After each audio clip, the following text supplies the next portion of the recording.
이 목사님 올라오자마자 찬양하자 그러고 안마하자 그러고 참 재밌죠. 원래 강의라는 건 길게 오래 가는 것보다 의미 있고 짧고 굵고 신나면 되는 거예요.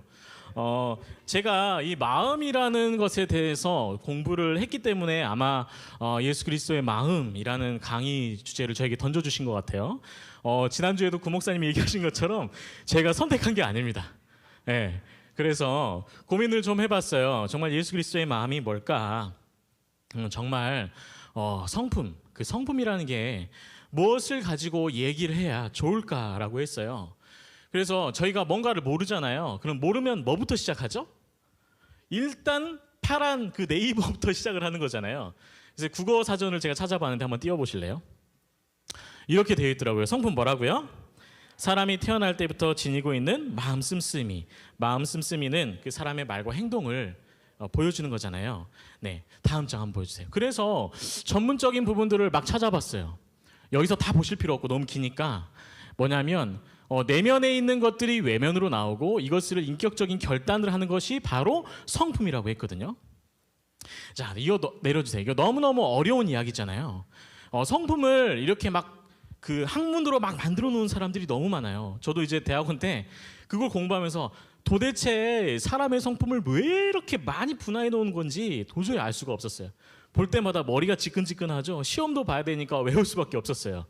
근데 결론적으로는 제가 가장 이건 좀 잘 맞는구나라는 생각으로 찾았던 게 성품 이론이 이영숙 교수라는 분이 이제 사용하는 한국형 12성품 척도라는 거예요. 그러니까 심리학이 원래는 해외에서 외국인들의 어떤 심리를 분석하고 만들었던 거라면 이 성품의 척도는 한국 사람들을 통해서 한국 사람들을 연구하면서 만들었는데요. 자, 이 세 가지 도형이 보이죠. 성품이라는 건 이 세 가지 도형 안에 있는 단어들과 연관이 있습니다. 자, 세모부터 동그라미 네모까지 한번 읽어볼까요? 시작. 행동, 감정, 생각. 그렇죠. 우리가 성품이라는 건 바로 행동, 감정, 생각이 버무려져 있는 김치 같은 거예요. 자, 그 배추를 소금에 절여야 되잖아요. 잘 절여가지고 숨이 적으면 꺼내서 물기를 빼고 거기에다 양념을 막 발라서 쳐대가지고 숙성시켜야 김치가 되는 거잖아요. 어느 누구도 그냥 생 배추를 씹어 먹지 않고 또 어느 누구도 그 배추에 막 소금을 간해놓은 걸 그냥 뜯어가지고 맛있다고 먹지는 않습니다. 마찬가지로 인간의 성품이라는 것은요, 오랜 시간이 지나면서 숙성되고 만들어지는 것이 바로 인간의 성품이라는 거예요. 우리가 이제 사람의 성품이라는 것에 대해서 이제 잠깐 나누었으니까 그러면 오늘 강의 주제가 뭐였어요? 예수님의 성품을 누가? 나도 닮아야 된다라고 했습니다. 자, 그러면 이 예수님의 성품을 닮으려면 우리가 뭘 알아야 돼요? 예수님의 성품을 파악할 수 있어야 돼요. 그래서 예수님의 성품이 뭔가 그랬더니 성경에는 정말 예수님에 대한 이야기가 많이 기록되어 있어요. 그렇죠? 볼 때마다 너무 다양한 기록들이 있어요. 그래서 예수님이 가지고 있는 성품을 한 군데 축약해가지고 꽉꽉 눌러가지고 쫙 짜줄 수 있는 본문이 어딘가 고민했더니 바로 누가복음 15장 1절에서 7절까지의 말씀인데요. 자, 오늘 말씀 함께 읽어보도록 할까요? 처음부터 끝까지 함께 읽겠습니다. 시작. 모든 세리와 죄인들이 말씀을 들으러 가까이 나아오니, 다음 장이요. 바리새인의 서기관들이 수군거려 이르되 이 사람이 죄인을 영접하고 음식을 같이 먹는다 하더라. 예수께서 그들에게 이 비유로 이르시되 너희 중에 어떤 사람이 양 100마리가 있는데 그 중에 하나를 잃으면 99마리를 들에 두고 그 잃은 것을 찾아내기까지 찾아다니지 아니하겠느냐. 5절이요. 또 찾아낸즉 즐거워 어깨에 메고 집에 와서 그 벗과 이웃을 불러 모으고 말하되 나와 함께 즐기자. 나의 잃은 양을 찾아내었노라 하리라. 7절입니다. 내가 너희에게 이르노니 이와 같이 죄인 한 사람이 회개하면 하늘에서는 회개할 것이 없는 의인 99으로 말미암아 기뻐하는 것보다 더하리라. 아멘. 자, 본문에서 우리는 무엇을 발견할 수 있을까요? 본문에서 나오는 예수 그리스도의 성품이 무엇입니까? 네, 바로 여기에 보면은 당시의 정황상 모든 세리들과 죄인들이 예수님을 찾아왔어요. 왜 왔어요? 바로 예수님의 말씀을 듣고 자기들의 죄를 내려놓고 구원받기 위함이었습니다. 그래서 그들이 올 때 서기관과 바리새인들이 굉장히 불쾌했어요. 그래서 툴툴 볼매는 소리를 하기 시작합니다. 그런데 그들이 그렇게 볼매는 소리를 하는 이유가 뭐냐면 그들과 서기관과 바리새인이 그 어느보다 율법과 말씀에 정통한 사람들이었기 때문이에요. 자신의 지분, 자신의 지위를 명확하게 해주는 그 말씀을 어느 누구나 와서 보고 듣고 누리니까 이게 싫었던 거거든요. 그래서 이들에게 예수님께서 이 이제 1인 양의 비유로 말씀을 하시는데 처음에 양이 100마리가 등장을 합니다. 그렇죠? 그래서 이 100마리의 양이 등장을 하는데 99마리가 남고 한 마리가 어떻게 돼요? 사라져요. 그래서 이 목자가 그 양을 찾아서 사방을 헤매고 다닙니다. 자, 여기서 중요한 거. 왜 잃은 양 한 마리를 찾기 위해 목자가 그렇게 사방팔방을 돌아다니면서 양을 찾고 있을까? 예, 다음 그림 한번 보여주시겠어요? 예, 이렇게 털뚱뚱이가 되거든요. 양이 오랜 시간 관리받지 않고 보살핌을 받지 않으면 이렇게 털뚱뚱이가 됩니다. 그럼 어떻게 되냐? 걸을 수도 없어요. 또 그 털뭉치 때문에 여기저기 걸립니다. 그리고 맹수의 공격 때문에 죽을 수가 있는 거예요. 자, 우리 내려주시고요. 보통은 우리가 어떤 동물들을 기를 때 많은 다수의 동물을 돌보지 한 마리의 가축을 위해서 자신의 최선의 것으로 그것들을 찾고 구하고 돌보지 않거든요. 왜 그러냐면 우리가 가지고 있는 수 개념 자체, 이 개념 자체는 절대 다수를 위한 것이기 때문이에요. 그런데 오늘 예수님께서 말씀하신 건 그게 아니었어요.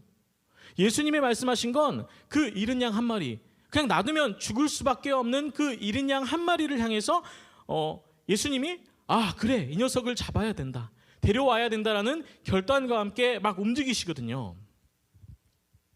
보호받는 99마리보다 세상 가운데 힘들어하고 죽을 수밖에 없는 한 마리 양을 데려오기 위한 예수님. 왜 제가 이 목자를 예수님이라고 하냐면 성경에는 예수님 스스로를 목자라고 일컫는 부분이 많고 예수님을 목자, 또 어린 양으로 얘기를 하지만 대부분 목자라고 얘기를 합니다. 그래서 예수님께서 오늘 이 비유에도 예수님을 목자로 비유하시고 그리고 복음을 전할 이들, 그 영혼들에게 양으로 얘기를 하고 계시는 거예요. 그래서 이 목자가 온 사방팔방을 막 헤맵니다. 자, 뜨겁고 서늘하고 발이 찢어질 정도로 고통스럽게 오래 걸어야 되고 절벽과 가시덤불을 지나서 결국에는 양을 찾았습니다. 자, 그런데 재밌는 이야기가 있는데 바로 이 양이라는 녀석이요, 그 99마리 중에 한 마리가 반항하고 나갔잖아요. 근데 그 한 마리의 양이 어떤 성품을 가지냐면 양들은 대체로 잡히지 않으려고 하거든요. 혹시 양털 깎는 장면을 본 적 있으세요? 막 세 명이서 어른 막 세 명이서 네 명이서 다리를 막 부여잡고 막 양털을 깎잖아요. 마찬가지로 이 발견된 녀석이 이 목자를 피해서 발버둥 치는 거예요. 자, 오늘 성경 본문에 어때요? 그 양을 어떻게 한다고 그랬죠? 끌고 왔다 그랬어요? 아니면 어깨에 메고 왔다 그럽니까? 어깨에 메고 왔어요. 왜 맸을까요? 어느 주석가들은 이 양을 맬 수밖에 없는 이유에 대해서 이렇게 얘기를 합니다. 양이 구해주려고 목자가 접근을 하면 몸을 비틀면서 막 난리를 친대요. 그러면 목자가 몸을 덮어서 이 양을 제압한 다음에 앞다리 뒷다리를 묶어서 어깨에 얹고 집으로 돌아오는 거예요. 자, 예수님께서 이처럼 이 목자처럼 한 생명에 대해서 이렇게 처절한 집념과 인내와 사랑과 관심으로 돌보고 계시다는 거, 이것을 오늘 이 본문을 통해서 예수님의 성품을 얘기하고 있는 거거든요. 그 성품을 제가 5가지 정도로 정리를 하면 이렇습니다. 한번 볼까요? 네, 한번 띄워주세요. 네, 자, 한번 같이 읽겠습니다. 포용, 수용, 사랑, 인내, 나눔입니다. 그렇죠. 예수님께서 이 한 마리 양, 이 목자가 한 마리 양을 찾기 위해서 헤매일 때 어때요? 인내가 있는 거죠. 자, 이 양이 떠날 때 어때요? 불쌍히 여기는 포용, 그리고 이 양을 다시 데려올 때 수용, 그리고 이 양을 구할 때의 인내, 그리고 맨 마지막 장에 보면 이 양을 어깨에 메고 와서 어때요? 다른 사람들하고 기쁨으로 축제를 엽니다. 그게 바로 나눔이거든요. 그러니까 예수님의 기본적인 인지적인 성품, 저희가 말하는 신성적인 어떤 신적인 성품을 얘기하는 게 아니고 오늘 텍스트에서 보여지는 이 5가지 성품은 포용, 수용, 사랑, 인내, 나눔인 것이죠. 자, 그렇다면 우리가 예수 그리스도를 닮아가는 거, 예수님을 닮아가기 위해서 이 5가지의 성품들을 우리가 가지고 살아가야 되는 거. 그렇죠? 오늘 주제가 뭐라고요? 예수님의 성품을 누가? 나도 닮아가야 된다. 제가 지금 밑지방에서 올라와가지고 자꾸 이게 말이 꼬여요. 나가라고 할 뻔 봤거든요. 네, 여기서 웃어주셔야 되는데 안 웃어주셔가지고. 자, 일단은 내가 닮아야 됩니다. 바로 예수님의 성품을요. 그 예수님의 성품을 담는다는 것이요, 무엇이냐면 바로 하나님의 형상, 예수 그리스도의 형상을 담는 삶을 살아간다는 건데요. 우리가 구원받는 것에 대해서 우리가 로마서 8장 28절인데요. 네, 우리가 어떻게 살아가야 하는지에 대해서 얘기를 하는데요. 로마서 8장 28절과 29절을 함께 읽어볼까요? 준비됐죠? 자, 시작. 우리가 알거니와 하나님을 사랑하는 자 곧 그의 뜻대로 부르심을 입은 자들에게는 모든 것이 합력하여 선을 이루느니라. 하나님이 미리 아신 자들을 또한 그 아들의 형상을 본받게 하시기 위하여 미리 정하셨으니 이는 그로 많은 형제 중에서 맏아들이 되게 하려 하심이니라. 아멘. 그렇죠. 바로 예수 그리스도 그 구원 안에 우리가 거하면요, 어떻게 된다고요? 아들의 형상을 담는 것이 당연한 거죠. 자, 그렇게 되면 우리가 이 5가지 성품을 가지고 우리 교회 공동체 안에 살아가야 되는 거예요. 그래요. 그런데 말이죠, 이 성품이라는 게 아까 뭐라 그랬었죠? 안에 있는 게 바깥으로 흘러나오는 거. 뭐라고요? 안에 있는 게 바깥으로 흘러나오는 겁니다. 그러니까 안에 예수 그리스도의 성품이 없으면 어때요? 나의 외향적인 부분까지도 영향이 없는 겁니다. 그런데 내가 예수 그리스도의 성품을 가진 사람이라고 하면 어때요? 내가 어느 곳에 가도 내 안에 예수 그리스도의 성품이 물씬 풍겨 나갈 수밖에 없는 겁니다. 제 들어오실 때 어떤 생각을 하고 들어오셨나요? 오늘 강의를 할 때. 저는 이 세상에서 제일 싫은 강의는 이론적인 강의들입니다. 계속 이론적인 것들을 얘기를 하는 건데요. 사실은 제가 이 강의를 준비하면서 어떻게 하면 성품이라는 것을 굉장히 잘 설명할 수 있을까를 고민했는데, 들어오실 때 다 어때요? 풍선을 다 받으셨죠? 오른손에 풍선 한번 흔들어 주세요. 네. 네, 그렇습니다. 안 흔드시는 분들은 없는 거네요. 자, 풍선 한번 들어주세요. 맞아요. 그 풍선, 자, 보세요. 모양도 다르고요, 크기도 다릅니다. 자, 한번 이게 돌려보세요. 자, 각자의 풍선을 한번 구경해 보세요. 어떠세요? 그 표정들도 다 하나같이 다릅니다. 이렇게 한번 내려주세요. 네. 이제 이 풍선들의 그 모양이 무엇을 얘기를 하냐면, 자, 사람의 전인적인 표현 방식이 모두 성품의 발현, 성품의 구현입니다. 그러니까 여러분이 오늘 들고 올 때 풍선을 불어서 거기다 그림을 그리는 것 또한 내 성품이 반영된 거예요. 그러니까 이 풍선은 내 성품의 반영의 작품인 거죠. 그러니까 이거 내가 지금 이게 들고 있는 게 내 성품이에요. 사실 내 성품의 모양인 거예요.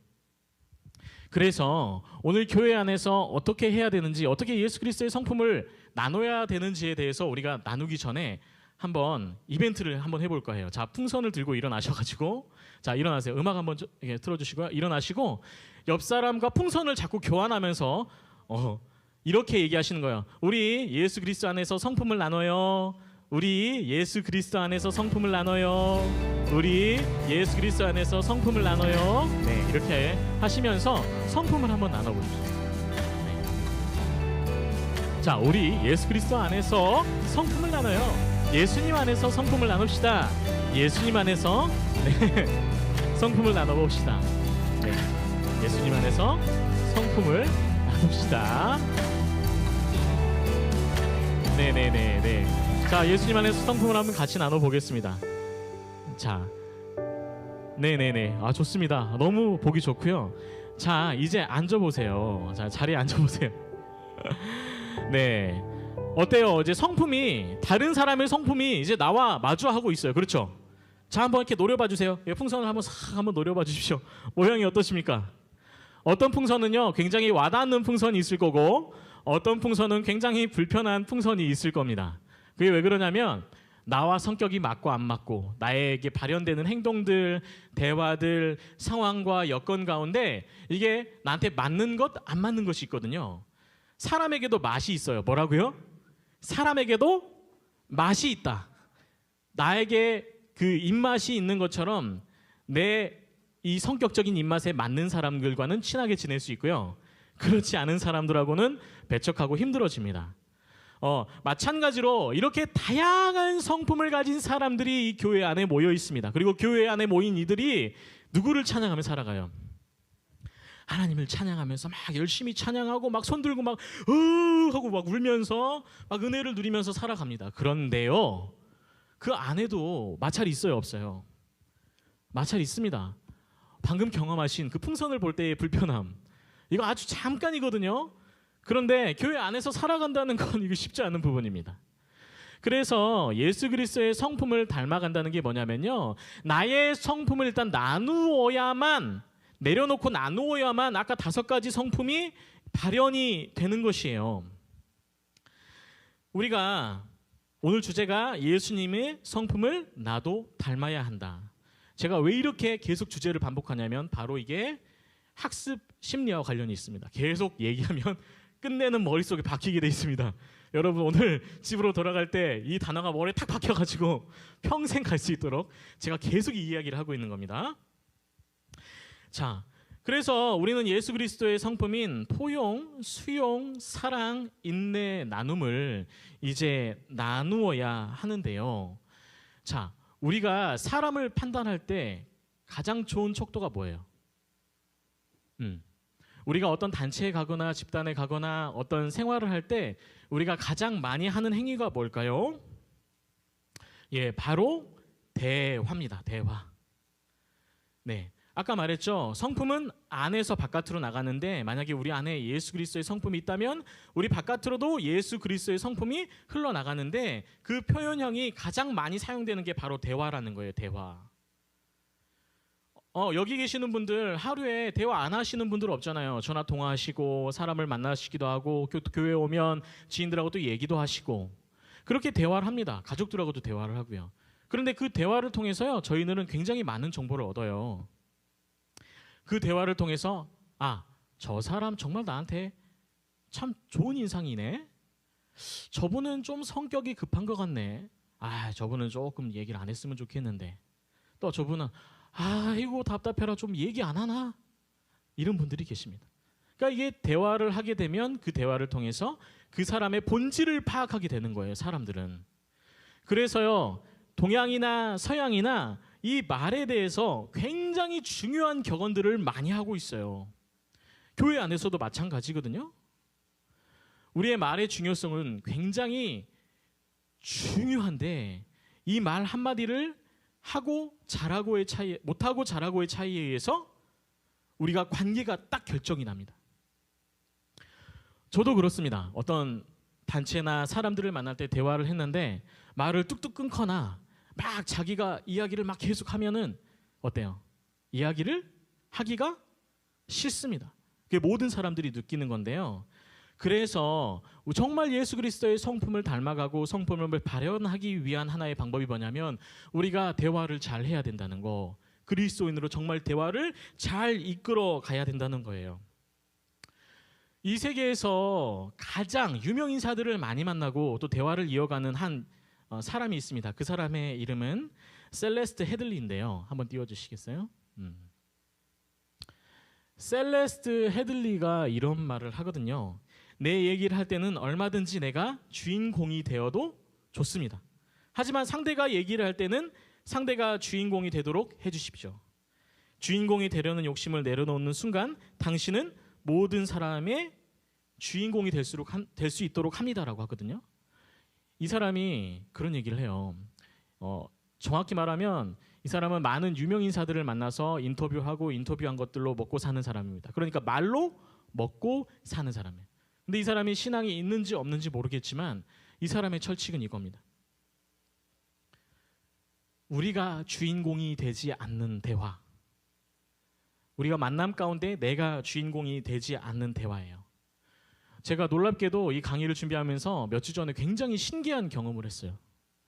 제가 정말 사랑하고 아끼는 저의 선배의 아버지께서 돌아가셨습니다. 그래서 너무 황망하고 가슴이 아파서 조문을 갔습니다. 그래서 조문을 가서 만나 뵙고 인사드리고 위로하고 잠깐 자리에 앉아 있는데 한 무리의 사람들이 우르르르 들어오더라고요. 그래서 아, 교회구나라고 하고 앉아 있었어요. 그런데요, 희한한 사건이 벌어집니다. 분명히 상을 당한 건 이 유가족인데 와가지고 대화를 하는 분들이 하나같이 이런 얘기를 하는 거예요. 내가 작년에 우리 누님 돌아가셨을 때 마음이 너무 고통스러웠는데 내가 아는데 좀만 지나면 괜찮아. 이 이야기를요, 한 사람이 하는 게 아닙니다. 우리 아버지가 돌아가셨는데, 우리 할아버지가 돌아가셨는데, 우리 처형이 돌아가셨는데. 중요한 건요, 여기가 어디라고요? 바로 장례식장이에요. 지금 상을 당한 이분의 장례식장에 와서 이 유가족을 위로해야 되는데 위로한답시고 자신 이야기를 하고 있는 거예요. 자기 이야기. 자기가 겪었던 게 이분이 느끼고 있는 이 슬픈 감정을 대변할 거라고 생각해서 이 이야기를 막 하는 거예요. 자, 우리 어머니들 그런 경우 있으시죠? 내가 굉장히 곤란하고 힘들고 어려운 상황을 마주했는데 내가 믿는 사람과 대화를 해요. 그런데 그분이 나한테 공감 안 해주고 자기 얘기를 하는 거야. 그쵸? 아, 그때 나도 그렇게 했는데 괜찮아, 된다니까, 넘어간다니까 라고 얘기해요. 그럼 우리의 마음은 어때요? 우리의 마음은 무너집니다. 무너져. 자, 만약에 우리가 그리스도인이라고 하면 이런 자리에, 이런 순간에 우리가 그 아픔과 슬픔을 마주했을 때 우리는 어떻게 해야 될까요? 대화의 주인공이 되지 않는 거. 누가 주인공이 되게 해줘야 돼요? 지금 아픔을 겪는 사람, 지금 이야기를 나에게 하는 사람, 그 사람이 가장 중요한 거예요. 그분의 이야기를 들어주는 것만 해도요, 실은 굉장히 그분의 위로가 된다고 합니다. 그런데 저도 실수하지만 많은 분들이 실수하는 부분이 바로 이거예요. 어떤 사람을 위로하고 다독여주고 함께 가야 할 그 순간에 나의 이야기를 하는 거. 그런데요, 예수님의 그 대화를 한번 보세요. 예수님이 무너지고 깨어진 사람들을 만날 때마다 예수님이 어떻게 하시죠? 무슨 일이냐라고 물어보고 그 사람의 이야기에 어떻게 해요? 귀를 기울이시고 그 대화를 끝까지 들으신 다음에 그리고 어떻게 해요? 거기에 대한 대답을 하시죠. 이 대화라는 건 예수님이 하시는 그 대화 방법을 따라가면요, 어디에 가서도 민폐되는 대화를 하지 않습니다. 정말 그리스도인답게 예수님의 성품, 아까 말했죠, 5가지 성품이 물씬 풍겨 나올 수 있게 되는 겁니다. 그래서 대화가 중요한 거예요. 제가 그래서 준비했습니다. 대화에는 10계명이 있어요. 우리에게도 10계명이 있잖아요. 그처럼 대화나 사람들을 만날 때에도 10계명이 있습니다. 제가 천천히 한번 읽어드릴게요. 이건 자막이 준비되어 있지 않은 거예요. 자, 따라해볼까요? 한 번에 여러 가지 일을 하면서 대화하지 않습니다. 그렇죠. 막 정신없이 일을 하는데 무슨 대화를 듣겠어요. 자, 그리고 두 번째, 자유롭게 대답할 수 있는 질문을 합니다. 이게 어떻게 대화를 하냐면, 너 밥 먹었어? 안 먹었어? 먹었어요. 안 먹었어요. 더 이상 다른 이야기 할 수 있어요? 없어요? 우리 아들 왔네? 우리 아들 또 뭐 먹었어? 이렇게 물어보면 어떨까요? 안 먹었는데 뭐 이렇게 먹을 수도 있겠어? 좀 먹고 싶은 게 있어? 이렇게 얘기가 나올 수도 있겠죠. 그러니까 대화라는 건 상대방이 대화할 수 있는 여지를 만들어주는 게 굉장히 중요합니다. 그리고 네 번째, 대화의 흐름을 따라가라. 한번 따라해보겠습니다. 대화의 흐름을 따라가라. 네, 이거 제가 제일 못하는 겁니다. 예. 분명히 꽃 얘기를 하고 있는데 어떤 분이 와서 갑자기 꽃 얘기를 듣다가, 우리가 저기 반찬 가게 가니까 와, 계란말이가 너무 맛있어. 야, 거기 지금 싸거든. 가자. 이렇게 해서 대화를 어때요? 확 주제를 돌려버려요. 네, 그게 우리들의 실수거든요. 그러니까 대화에 임할 때는 그 대화의 흐름을 따라갔다가 대화가 정리된 상태에서 그 대화를 다시 시작하는 거. 그게 지혜로운 겁니다. 그리고 아까 말했죠. 장례식장의 경험처럼 나의 경험을 이게 여섯 번째인데요. 나의 경험을 다른 사람의 경험과 동일히 하지 말라. 그렇죠.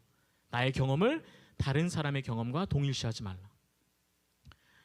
이렇게 하면은요, 대화가 점점 더 풍요로워져요. 그리고 똑같은 이야기, 일곱 번째, 같은 대화를 지속하지 마라. 뭐냐면 한 주제로 계속 주구장창 늘어지는 거예요. 야, 너 분꽃 봤어? 분꽃? 야, 어떻게 생겼어? 그럼 또 얘기를 했는데 갑자기 야, 그 분꽃이 말이야. 이렇게 계속 같은 주제로 얘기를 하면 어려움을 당할 수밖에 없어요.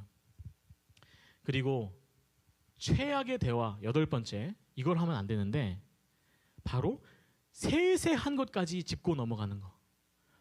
어제 말이야, 해가 쪘는데 한 섭씨 한 25도 정도 됐는데 말이야, 내가 가다 보니까 옷이 좀 치렁치렁 해가지고 다시 가서 옷을 갈아입고 말이지 나왔는데 바람이 내 살결을 스치면서 확 너무 기분이 좋고 걸어가는데 그렇게 기분이 좋더라. 이러면 누가 듣고 있어요?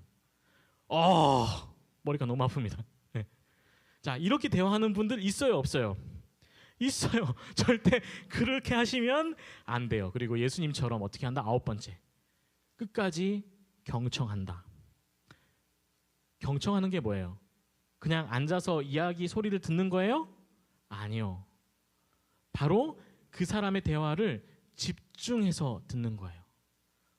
배고픈데 다 같은 배고픈 게 아니거든요. 슬픈 게 다 같은 슬픈 게 아니에요. 또 화나는 게 다 같이 화난 게 아니에요. 다 다릅니다. 그래서 대화를 깊게 들으면 바로 이런 부분들을 해결할 수가 있어요. 그리고 열 번째, 좋은 대화는 짧고 굵습니다. 뭐라고요? 좋은 대화는 짧고 굵어요. 그래서 이 대화를 이렇게 가져가면 정말 대화를 잘할 수 있어요. 그리고 예수님께서 다른 사람들의 대화를 경청하셨다고 했잖아요. 그래서 제가 준비했습니다. 바로 대화를 경청할 때 세 가지 F만 지키면 돼요. 세 가지 F. 네, 그거 넘어가 주시고 띄워주세요. 네. 바로 팩트, 필링, 포커스입니다. 뭐라고요? 팩트, 필링, 포커스. 분명히 사람이 말을 할 때요, 오류가 발생을 해요. 잘못 이야기를 해도 그 감정이 다 드러나지 않습니다. 그렇죠? 그래서 정확히 뭘 해야 되냐면 정말 내가 이 대화에 대해, 그러니까 상대방이 하는 대화를 내가 따라가고 있는지 한번 되물어 주는 거예요. 지금 반찬 얘기하고 있지? 그거 그래 반찬 얘기하는 거지? 이렇게 한번 더 물어주는 거. 팩트 체크하는 거. 그리고 필링 뭐예요? 느끼는 거. 이 사람의 그 막 대화를 막 나 진짜 화나가지고 말이야. 이거 어떡해? 막 얘기를 하는데 그래? 하면 어때요? 대화가 뚝 끊겨버려요. 더 이상 대화의 여지가 있어요, 없어요? 없어요. 그러니까 내가 말이야 힘든데 말이지. 그래? 그러면서 그 감정을 받아줘야 돼요. 대화는 몸이 건조하게 책을 읽는 게 아니거든요. 그래서 그 감정을 받아주는 게 굉장히 중요해요. 그리고 마지막 포커스, 집중이에요. 집중. 그 사람의 이야기하고자 하는 내용을 깊게 생각해 보는 겁니다. 그래서 우리 어머니들이 저에게 이렇게 얘기할 수 있을 거예요. 아니, 대화하는데 뭐 이렇게 따지고 보고 생각할 게 많아요. 그런데요, 정말 예수님처럼 살려면 이렇게 예수님의 성품대로 그 삶 가운데 발현하고 살려면 이게 정말 필요합니다. 자, 교회 안에서 가장 문제가 되는 게 바로 이런 말이에요. 말, 대화, 상황, 여건들이 사람을 힘들게 할 때가 너무 많아요. 근데 이것만 지켜지면은 실은 많은 상황 속에서 자유함을 얻을 수가 있습니다.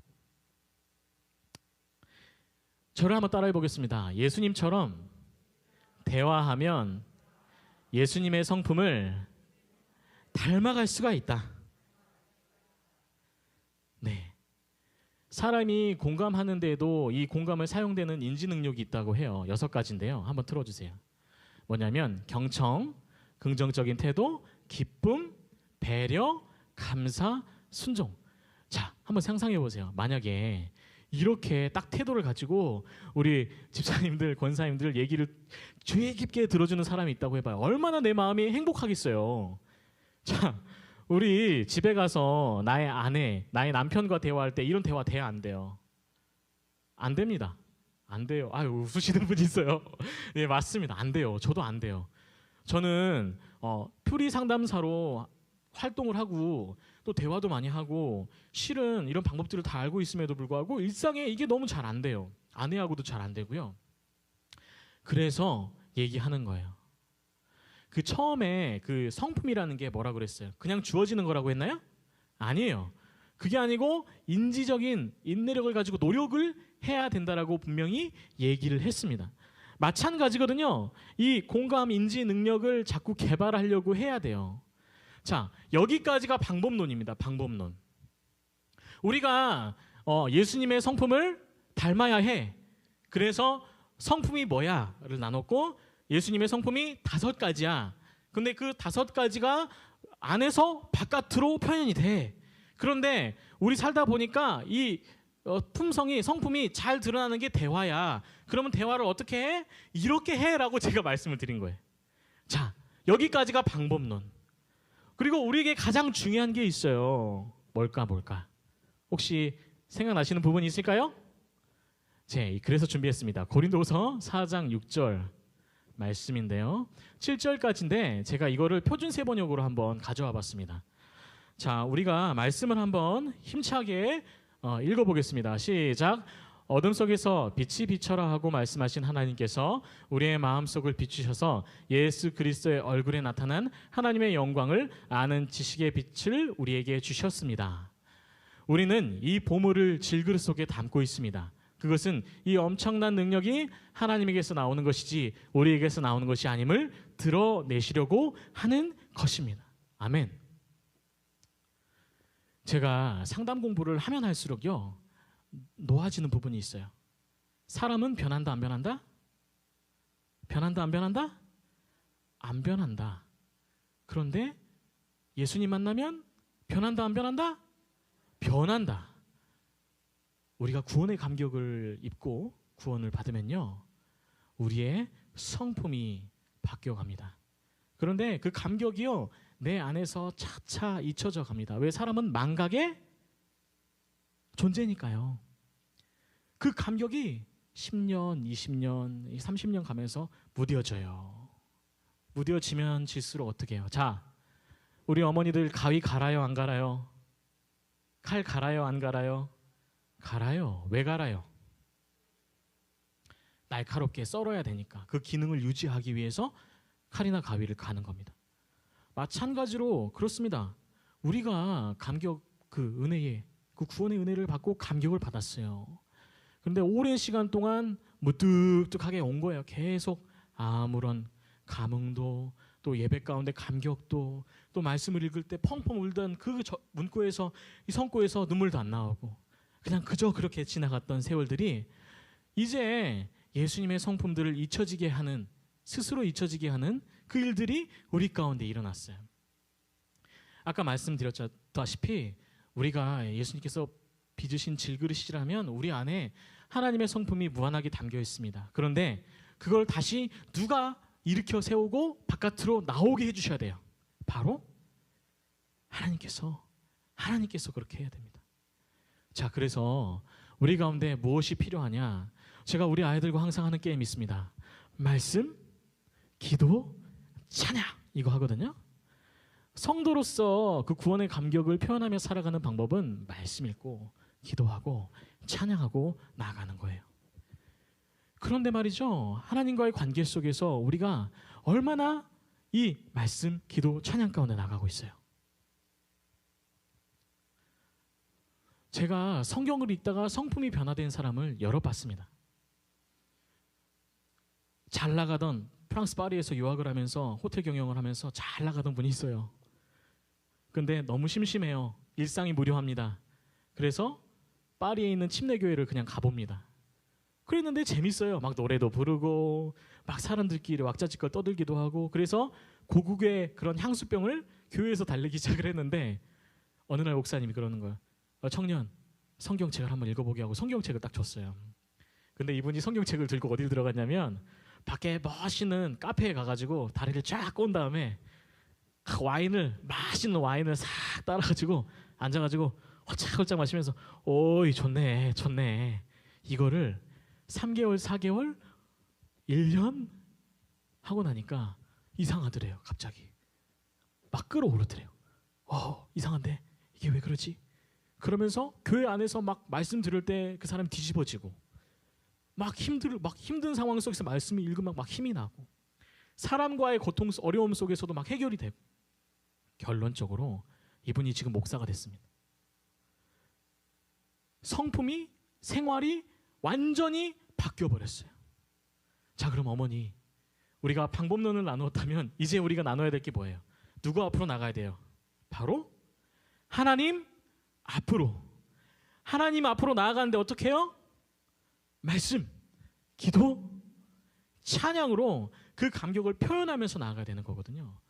오늘 또 이 수요일 오전 이 바쁘고 황홀한 시간에 이렇게 나와서 함께 예배 드리고 또 이게 강의 듣는 게 쉬운 일은 아닙니다.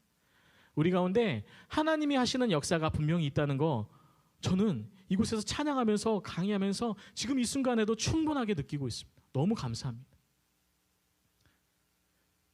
오늘 강의의 대미는 이렇습니다. 우리가 방법론도 중요합니다. 굉장히 중요합니다.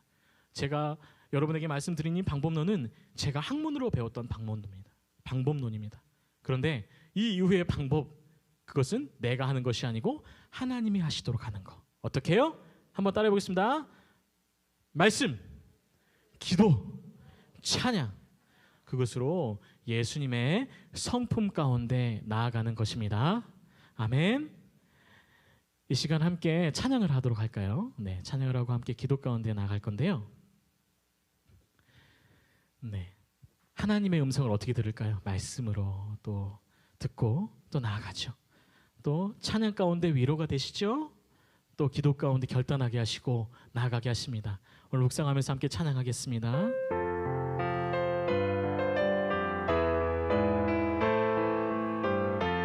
함께 찬양합니다. 하나님의 음성을 듣고자 기도하며 귀를 기울인 나의 기도를 들어주신다네 깊은 웅덩이와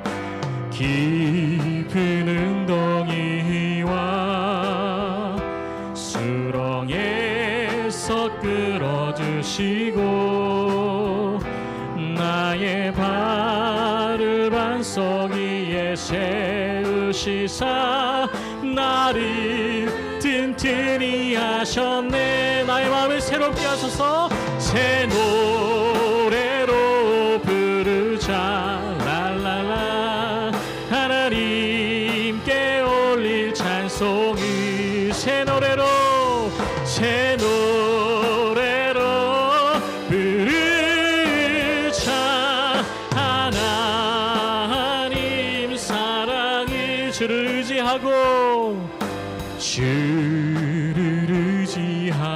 의지하고 교만하지 않으면